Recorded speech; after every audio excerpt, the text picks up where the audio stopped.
Okay, so welcome to the Table Rant. This is our weekly power review. I'm Chris. This is Mia, and uh, I mean, You're not wearing clothes.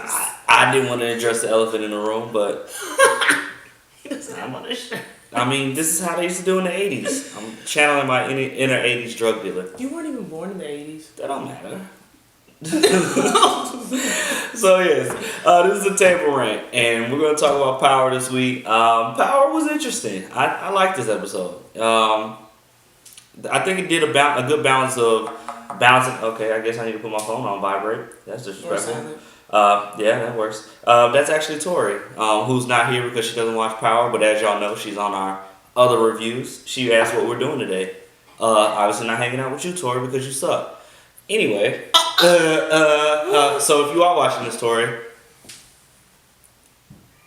But anyway, so yeah, I like this episode of Power. It did a good balance of kind of like the boring stuff, getting it out the way, and having action. And it actually didn't have any boring stuff this week. Honestly, I can't think of anything. Well, I did think that it was interesting at the beginning. You were like, it must be a lot going on in this episode because they did so many previously on. Yeah, right. The recap it had to be 2 minutes. I didn't check it, but it could be. I mean, because they went all the way back to the Charlie Murphy scene. I mean, but it was a lot that went on in this episode that if had you not seen previous episodes, you would not have, you would have known. So, but it was definitely good. Yeah. This was a good episode for sure. Also, I'm having a little anxiety right now because I'm not sure if I turned the camera on. So, I mean, I'm not sure if I clicked record. I did. But keep it going. Well, can we talk about? I feel like this episode was really Tommy heavy. It had a lot of Tommy going on, but last week didn't have a lot of Tommy, right. So yeah. Well, I did think it was interesting seeing Angela. She is definitely starting to turn. Corrupt is what she's doing. Well, I mean, become corrupt. Yeah, I think it's corrupt, but not like traditionally corrupt. Like most times, corrupt cops are only they're doing it because they're trying to get more money or whatever. Right. She's just trying to keep her job. Right. And stay out of jail. She's trying to shit. And also it's like she's not doing something. She's doing something that's ethically wrong, but not morally wrong because she's trying to help a mother and father grieve the loss of their child, I guess. So is it morally wrong? I mean, I feel like it's going to be some people that's going to disagree with you because at the end of the day, Tyreek did kill somebody. Right, so I feel like there's going to be people that disagree with you, but I do see what you're saying because she is trying to help them.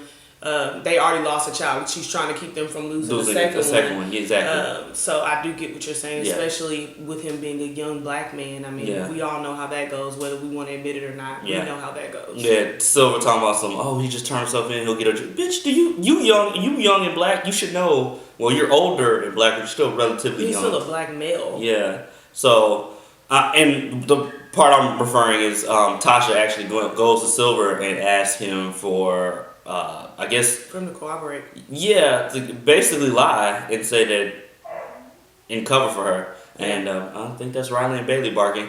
Shout out to Riley and Bailey. I guess everybody that's part of the show is making their appearances on this episode some way or another.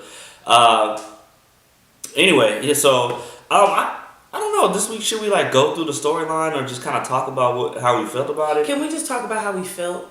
I don't want to describe it. Okay, that's cool. Pick a scene and then describe your thoughts about it. Okay, so one scene that stuck out for me to me from the very beginning of the episode, it kind of shows it kind of shows how Tasha and Silver versus Ghost and Angela. How Ghost is with Angela, Tasha's with Silver, and they both are conflicted, but they're both basically cheating on their wife, cheating on their spouse. Mm-hmm. Technically, because y'all aren't divorced yet, with people that y'all already slept with behind each other's back. So now y'all doing it, and we both know. And that scene, I was just like, so y'all just falling back in the same traps that got y'all in messes in the future. So I think those relationships are toxic, but whatever. What I know. I definitely think that was interesting because with the both of them, like both of them are in a criminal situation, and both of the people that they're dealing with are people who are supposed to put away criminals. Yeah. Well, Angela puts away criminals. Silver defends criminals, but either way, they're supposed to uphold the law. They're supposed to work within the law. Yeah, so I still say what I said. I'm still sticking to it. Well, he's a defense attorney, so his job is not to put people in jail. I mean, put them away. So I still stick to what I said. Well, either way, I just think that scene was like, the fuck, y'all just gonna go right back to the people that have caused you issues. Not so much Silver, but definitely Angela. So I think what I liked about this episode was there was a lot of clarity, kind of what we had already been saying, like when we had been talking about that Kanan was one of the smartest ones, and then the Serbian, I guess, leader, he had pointed it out too. He was like, "You're smart, and if you can make this happen with having Tommy and Ghost out of the way, then we can talk about you taking over Tommy's position in his team, his organization. I'm gonna say corporation, his organization." So I thought that was interesting, and it was finally like a moment that made me feel like, okay, this is going somewhere, when Tommy and Terezi were having a bonding moment by killing somebody, torturing them at that. Yeah. I mean, if you gotta go, I don't want to go with a drill to the forehead right after having a drill to the knee. I mean, there's got to be better ways to go. In your sleep. That's the best. Oh no! I mean, the best way to go probably would be like without knowing, like someone coming behind you and shooting you right in the head. That's the best way to go. No, you ain't knowing. Oh, we're finally getting some rain. You're not gonna know in your sleep. Okay, but I did think that was interesting because I kept saying I really don't think he's just gonna end up fully ratting Tommy out like that. Now, granted, Connie had to like let him know. Yeah. Say, man, like you have no family, especially since he's not a part of the organization with the Italians anymore because they kicked him out. Which I still think is messed up because this man did 25 years for y'all. Nah, that's what they do. I mean, I'm in this for life. Y'all ain't kicking me out. Well, I see. Technically, I don't know if he was a made man or not. They don't think they say for sure. He probably isn't. He probably gets made. 25 years. If he's made, then there's only one way out is by death. Till I die. But and it doesn't necessarily mean he's completely out of the organization because they weren't really clear. They just said you're go. So we don't know if he's gonna still. I thought that he said that though the day he was talking about like helping Tommy do the thing with the new. Yeah, he did say. I'm saying like it's like what I'm saying is like in the future it's not like he can't come back and work with him. That's what I'm saying. Tommy is actually got in good graces with Keisha again, and her ass. That's his boo now. Her ass just cheesing over dinner. I'm back with Tommy to meet his daddy. Oh my god. She didn't even ask, like, I thought your daddy was dead. Because Tasha was like, I thought his dad was dead. She was like, girl, I don't know, he back. Like, he over here trying to get information. And she's like, bitch, I'm trying to talk about how I'm smashing. Right. She was like so smitten. But I mean, that's a woman in love right there. Like a woman in lust. You're like so blinded to everything else because you're just so happy. But did you see how Tommy played her? I was like, you know what? He was like, I know I'm messing it up here. I'm gonna just leave. I was like, he got her ass. They're talking about something. He said, I just want to let you know you good and whoever you end up with is gonna be a lucky person to try to leave and then where you going, Tommy? I was like, this nigga Tommy. Okay. Tommy is playing. He doing. That's exactly what you do. You make the girl think like, you know what? I'm not here for that. I'm here to just let you know something good about yourself. And I'm just so stupid for doing that. I'm gonna get out of here. And then y'all fall for it every time. Y'all be like, oh no, he's so sweet and vulnerable. I could change him. It's no, what happens. I'll be like, hashtag you right. Somebody else is gonna. Oh Lord. You're welcome. Bye. Bang. Well, I mean, honestly, their relationship didn't end in a situation where it's like it's not irreconcilable. How you say that? Irreconcilable. And so I mean, basically, he just kind of blew her off. Well, and I think that more than anything, she was happy because he was actually there when she woke up. Yeah, right? Yeah. Talk about I made you breakfast. Nigga, that is cereal. Well, I mean, he did what he could. Tommy can't cook. Nah, man. You go down to the well, they're called bodegas in New York. Go down to the bodega and get a sandwich or some shit. Like, it's breakfast. Nobody eating sandwiches for breakfast. A breakfast sandwich. Okay, so everybody eats sandwiches for breakfast. Leftovers is for all meals. Yeah. No, they got breakfast sandwiches like you with egg and some ham / bacon, sausage. Okay. How did you feel about Tyreek talking about he ready to be a hustler with his stupid self? I think Tyreek, I can't. I mean, I wasn't born rich, so I can't really say for sure, but it's just like the natural thing you see with these kids with privilege is like, oh my God, my parents lied to me. I can't get what I want. Let me do something drastic because everybody wants to struggle. Exactly. Like dude, like enjoy. You're at a private school right now. I know it's hard for you to see that you're privileged when you're privileged because we all have our own special privileges. Yeah.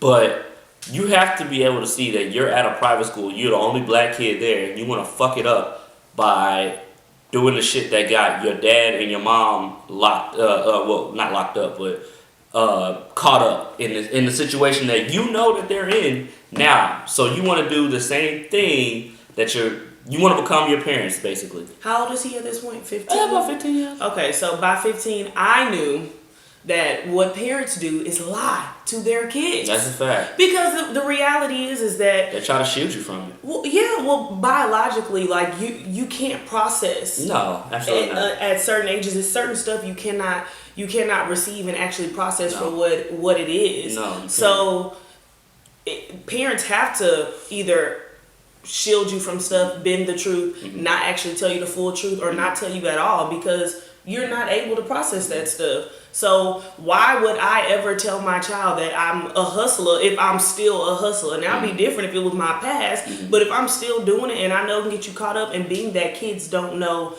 discretion, because look at him walking around hanging out with Kanan. Clearly Kanan at this point, I'm gonna be nice for the sake of the show and say that they supposed to be in their 30s. You think 40s? I think Kanan's older than Ghost and Tasha, so he's Let's probably in his 40s. Let's slap him right at 40. Yeah. Let's just put him right at 40. That's 25 years. That's the problem with youth. Why do you think some 40-year-old really want to kick it with you? Or a 30-year-old, or honestly even a 20-year-old? I'm 26. I don't want to kick it with a 15-year-old. Like, we not friends. I'm 27. I don't want to kick it with a 22-year-old. We're not friends. Like, I can't. When kids are like, oh, like I can't wait till I get older and we can hang out. No, because as you get older, so do I. We're not hanging out. We're not friends. It's like we all had those cousins that was like they could go and do stuff that we couldn't do. I unfortunately I was the cousin that could go do stuff. I'm older. But and it's like, ooh, when I get your age, I want to do that. And it's like, when you get to my age, I'm gonna be at an age above that, and I'm not gonna want to still be doing that stuff. Yeah, so it's like I mean, I'm 20. Like I said, I'm 27. At 22, I was getting fucked up. I don't want to get fucked up no more. Like I'm 3 years from 30. You talking about like drinking? Yeah. Getting, like when I drink now, it's like, okay, just chill. When at 22, we was drinking. We take a drink, chug it, take another one, chug it, take another one. It's like so. It's just like we don't do that type of stuff no more. And I say that to say, like, at some point you have to realize who you are at with your age group. Like, nothing bothers me more than kids that want to grow up faster than what they need to grow up. That's what Tyreek is doing. Exactly. Like, what pisses me off is I just had some adulting stuff happen to me this week. And the whole time it was a car issue. I was at the car shop like, fuck, I hate being a grown up. Because if I was 18 or 14 or whatever age where I didn't have to do shit on my own. Yeah, but no teenager is thinking about the bills. They're not. I was. I'm gonna be honest with you. No, real talk. I was. Like, when I was a kid, everybody was talking about growing up. Like, you can ask my dad. I did not want to grow up. I wanted to grow up like mentally, but I did not want to grow up like and have to do adulting things. Because I mean, honestly, my dad at every birthday, oh well, you 14 now. That's a big step, Well, I definitely can understand because until I turned 25, I added teen to the end of everything. 21 teen, 22 teen, 23 teen. I was not trying to get into that. But I still don't want to grow up shit. With Tyreek, I feel like even even though I'm sitting here saying like he's young and dumb, like that's life. Everybody has their young and dumb time. But what I do feel is that he feels like Kanan is the only person being honest with him, even though Kanan is being honest with him about things that he shouldn't be. Yeah. I feel like that is the reason Tyreek is latching on to him, regardless of the fact of thinking, does somebody this age really want to hang out with me? Because he feels like he's getting what he didn't get from his parents, and he probably also feels like he's loved by him. Yeah. But it has to come to a point in your life where you realize you're getting played. And I don't know, he's already been played by Kanan and he's been played by Dre, but he's mad at his parents for playing him. So it's like, my nigga, like. But then Kanan came in and saved his life, so now he feels like, okay, well maybe I can trust him again. Yeah, well, I don't freaking know what Tyreek. But I do want to talk about. I want to talk about Dre. Dre Ghost and Lorenz Tate's character, Councilman Tate. I want to talk about how them three are connected right now and having to work together, but all try to double cross at least one of them. Tate tried to cross out Ghost tried to cross out Tate.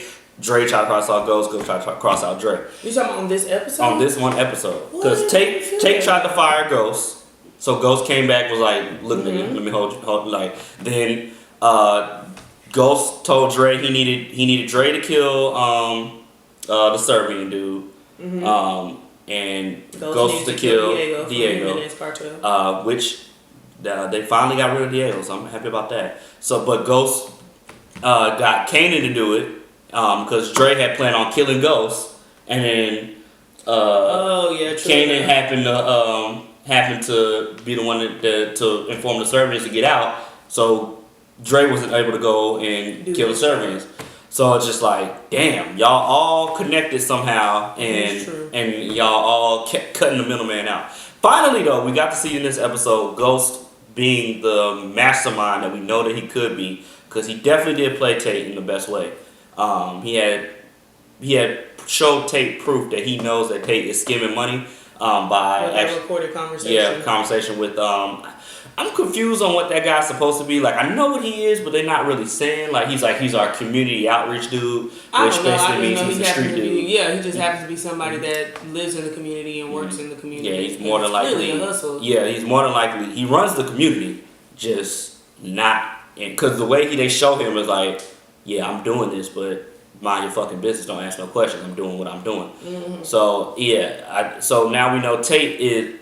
We knew Tate was dirty. Like, we had our hints, but now we know. But now we know for sure that he's dirty. Like, like at first it's like, this guy's kind of like he's kind of questionable, but he's a politician, so he might just be doing the politician thing, kind of smiling in your face, but stab you in your back later. Yeah. But now we know for sure he's a dirty person. But they made it seem like at first it was like he was not necessarily dirty, but he was going to be willing to do whatever he had to do to stick it to the white man. That's what it seemed like at first. No. And now, now it's like, okay, you're skimming money off of the people that you haven't worked with you. And Ghost, I'm pretty sure he hasn't been black for just a day. So it's not just sticking it to the white man. Like, he's taking it well beyond. But you taking my money and you skimming it off the top? Yeah, okay. And to go full circle with this whole conversation, let's talk about how Angela had John Mock in her office with the lights off, talking about some, I need you. She was on some mob stuff. Yeah, right. I'm if you want this job, I'm gonna give you recommendation, but you need to have my back in this office, which is stemming from the fact that her office is now investigating her for basically being part of a criminal empire. So I think full circle, this episode, a lot of people joining together that we didn't think were going to join together. Diego's dead. Tommy's back with Keisha. We're finally getting the action that you've been doing. Yeah, right. So we finally look like we're getting the ball rolling, but it looks like a lot of things is going to blow up in our face.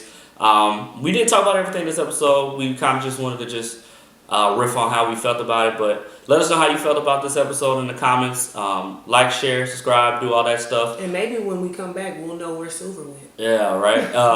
And that was the Table Rant. And to sign off, fuck Tasha.